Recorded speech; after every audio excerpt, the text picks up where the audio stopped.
Perkenalkan, nama abdi Siti Nurhajijah di kelas 11 MIPA 7 badai nerangkan tentang panumbu catur.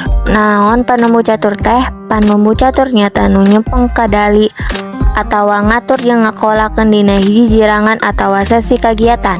Lengka anu dipilampah aya 8. Anu kahiji ngawasa persoalan anu luyu jeung jejer atau tema acara. Kadua mika nyokayaan jeung kasang tukang pamirsa atau audiens pikeun milihan diksi atau kekacapan anu merenah. Katilu mika nyok kalungguhan pangjejer atau narasumber. Kaopat mika nyok runtuyan acara lilena waktu anu disediakeun pikeun unggal narasumber. Kalima nataharkeun catatan singkat pikeun ngingatan waktu anu disediakeun ka narasumber. Kagendak nyiapkeun buku catatan pikeun nyatet pokok-pokok penting nu ditepikeun ku para narasumber.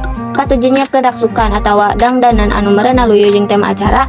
Kadalapan nyiapkeun alat panuduh waktu.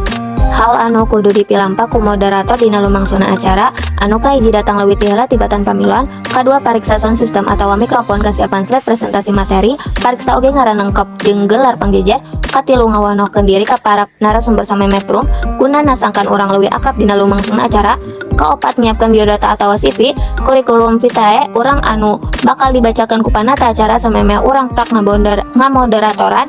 Kalima maca heula biodata unggal pangjejer sarta pastikan urang bisa maca kalawan bener isi biodatana.